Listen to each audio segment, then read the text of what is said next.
الرحيم الحمد لله رب العالمين الرحمن الرحيم ملك يوم الدين إياك نعبد وإياك نستعين اهدنا الصراط المستقيم صراط الذين أنعمت عليهم غير المغضوب عليهم ولا الضالين آمين. اللهم صل على سيدنا محمد الفاتح لما أغلق والخاتم لما سبق ناصر الحق بالحق والهادي إلى صراطك المستقيم وعلى آله حق قدره وامتداده العظيم. نعم. الأول نعم شنو الأول نفرق. أن يقال نعم. إنما ذكر رضي الله عنه ما ذكر به بعدد التعريف. يوا a cikin wato ci gaba da karatunmu na littafin alfatahur rabbani fi ma ya taji ilaihi al-murid tijani wanda yake bayanin akan fiqh na dariqa. To shine yake cewa inda muka tsaya wato wa amma fahamhu anna shaykha madaha nafsuhu wa zakkaha bi hadhihi al-aqwali fa huwa mardudun bi wajhayn. Nan ya kawo irin abin da su auliya suke faɗa, mutum ya tahaddusi da ni'imar da ubangiji ya bashi. Allah ya bashi wata ni'ima ya haddusi da ita, ya ambatar da ita kamar yadda ya faru da shehu Tijjani radiyallahu ta'ala anhu yake sarrahawa da irin fadalar da ubangiji ya bashi. To shine yake cewa wanda yake bai fahimta ba zai iya rayawa cewa kamar haka mutum ya tsarkake kansa ne, bacin kuma ubangiji yana cewa fala tuzakku anfusakum. To shine yace to wannan wanda ya raya haka, to wannan abun juyarwa ne bi wajahaini da fuskoki guda biyu. Shine yace al-awwal na farko أن يقال shine a ce إنما ذكر رضي الله عنه ما ذكر li ajal at-ta'rif bi miqami, yace dahir di sayyidina radiyallahu ta'ala anhu ya ambaci wannan ne domin ya sanar da irin abin da Allah yake tsance shi da shi na martabar da yake kansa, wanda duk wannan ya inganta. malami ya kamata ya haka, in ya ga an jahilce shi zai iya sanarwa cewa shi faga malami ne don al'umma ta zo ta karu da shi. Wannan baya daga cikin babi na taskiya a ce mutum ya tsarkake kansa. وقد ورد من ذلك في السنة كثير. Yace da yawa irin wannan ya zo a cikin sunnar annabi sallallahu alaihi wasallama, wanda kuma daman nan ne majin gida dukkanin abin da ake nema ya dace da aikin annabi. Ka kaulihi sallallahu alaihi wasallama, kamar faɗin shugaba sallallahu alaihi wasallama da yake cewa anan nabiyyu la kadhiba, yace ni annabi ne ba wai da ƙarya ba, babu sare ba, inji shugaba. أنا سيد ولد Da kuma faɗin shugaba sallallahu alaihi wasallam da yake cewa ana sayyidu walada adama wala fahara, ni ne shugaban dan adam gabaki daya, inji manzon Allah. Duk dan adam, wani yana cewa adamu wa man tahta hu tahawal wa'i, da annaba adamu da duk wanda yake karkashin sa, ma'ana ƴaƴansa gabaki daya, shugaba shine shugaban sa. Yawa shine shugaban halitta gabaki daya alayhi salatu wassalam. أنا أول من تنشق عنه. Da kuma faɗin shugaba sallallahu alaihi wasallam a cikin hadisin Muslim, ana awwal man tashaqqu anhu al-arab, ni ne farkon wanda ƙasa za ta fara buɗewa ya fito a filin mahashar. Ni ne farko, in ji shugaba alaihi salatu wassalam, ويدخل الجنة. kuma wanda zai fara shiga aljanna, ati babal jannata. Aka yi faɗa a cikin hadisi, shugaba yake cewa zan zo kofar aljanna fa astaftihu, sai in nemi in buɗe. Yawwa mai tsaron aljanna ya tambaya, ya ce a ce shugaba ne alaihi salatu wassalam, ya ce to damun kai aka umarta da in buɗe wa kan in buɗe wa kowa gabaninka. Manzo Allah shine farko alaihi salatu wassalam. أنا أعلمكم بالله. Kuma yana cewa ana alamukum billahi, a cikin hadisi sahihi shugaba yana cewa duk na fi ku sanin Allah, ni ne mafi sanin ku ga ubangiji, wa atqakum, kuma ni ne mafi tsoron ku ga Allah.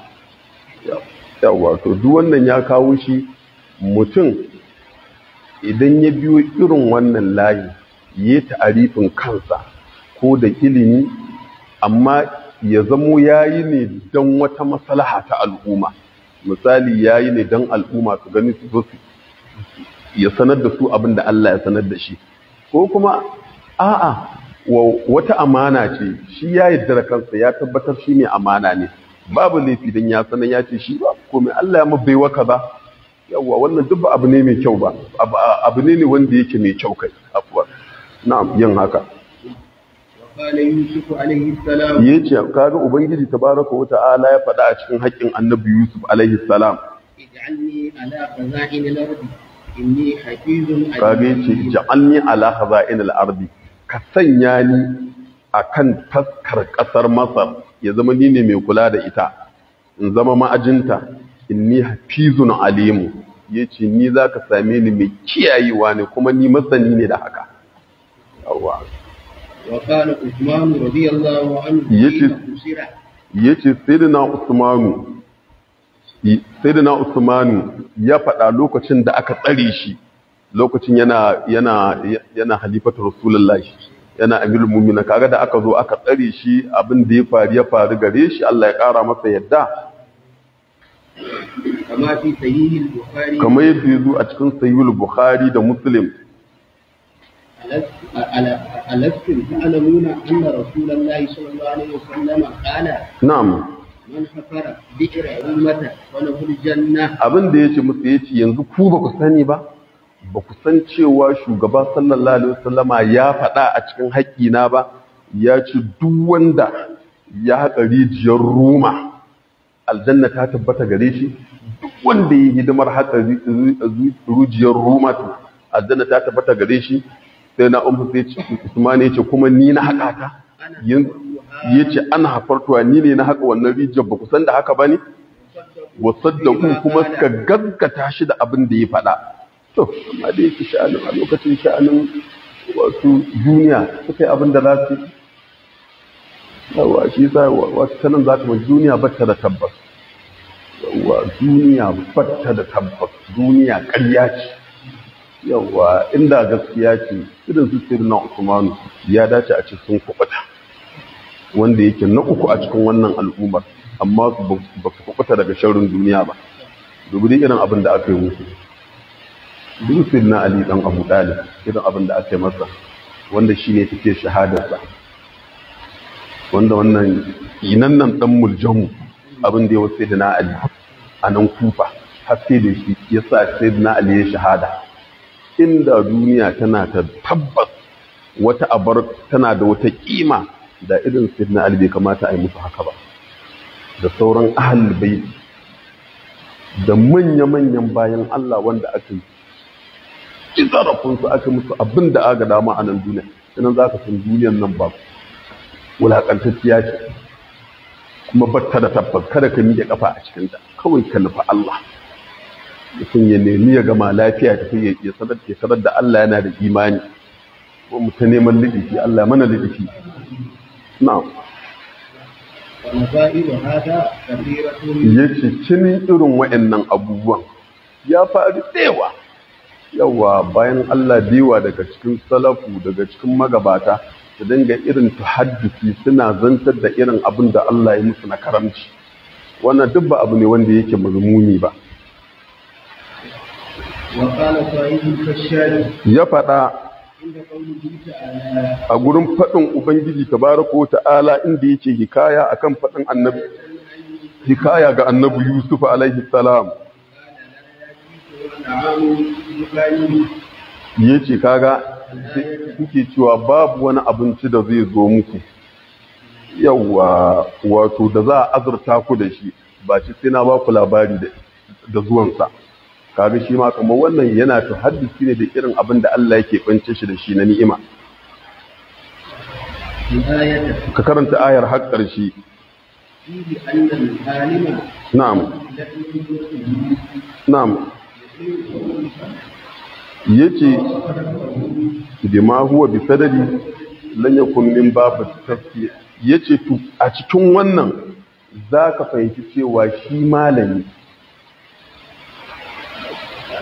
idan ya ga cewa an jahilci martabarsa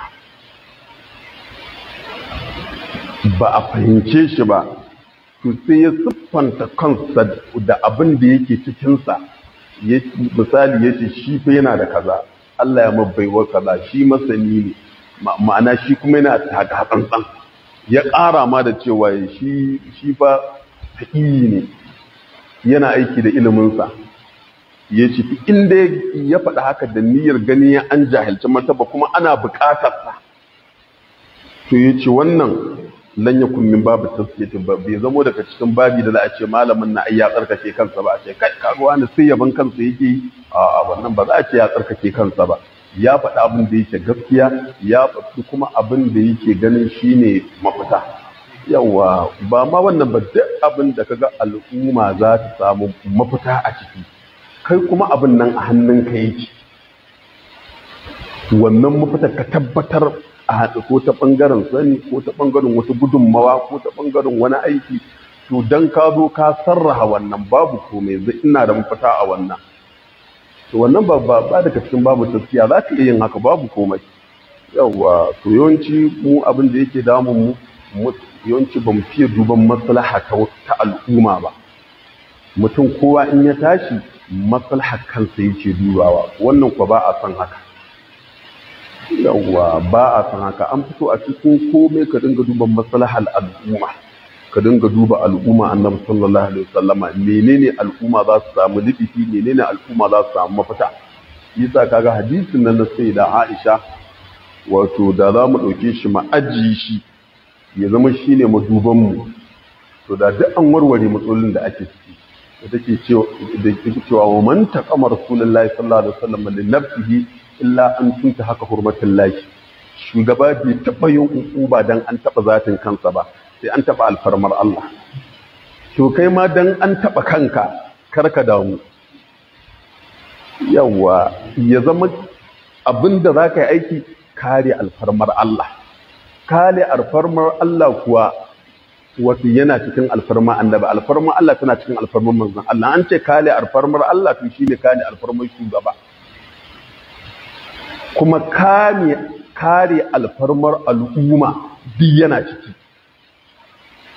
Dan ka taba musulmi ka cuce shi, ai ka taba alfarmar Allah ne. Hadisin Tabarani, man aza musliman faqad azani, duk wanda ya cuci wani musulmi ni ya cuta, wa man azani faqad azallaha.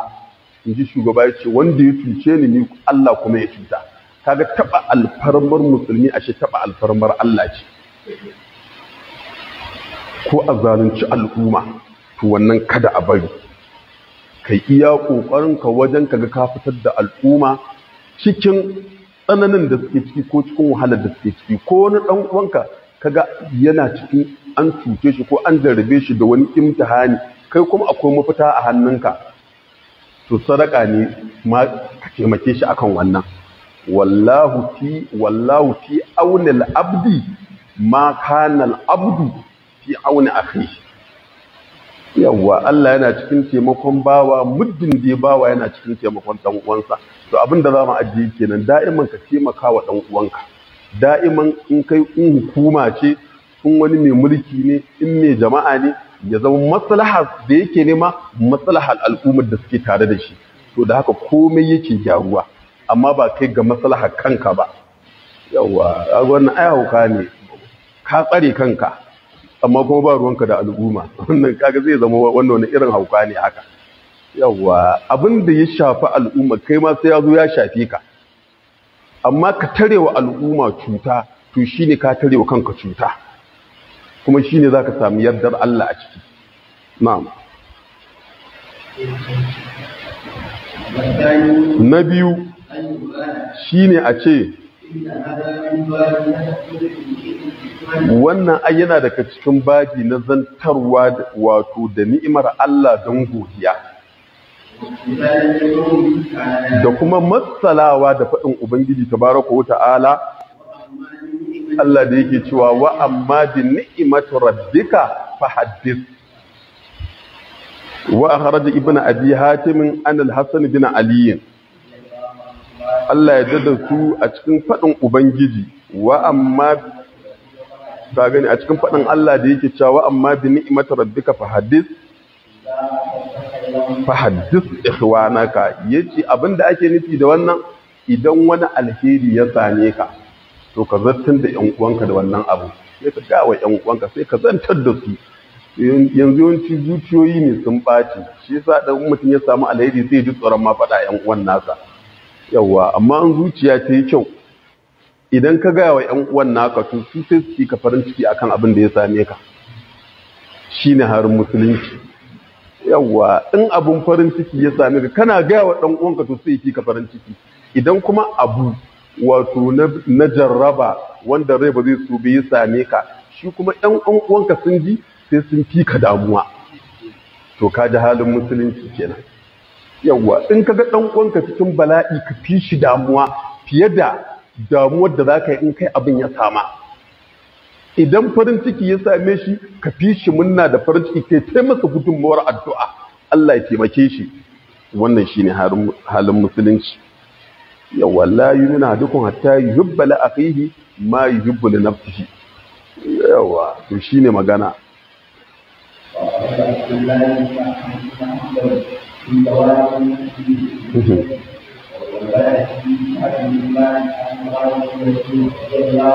Ya ce Imam Ibn Hanbal ya fitar a cikin ruwaya a cikin Musnad da Baihaqi daga Numan bin Bashir yake cewa qala Rasulullahi sallallahu alaihi wasallam at-tahaddusu bi ni'matillahi shukrun.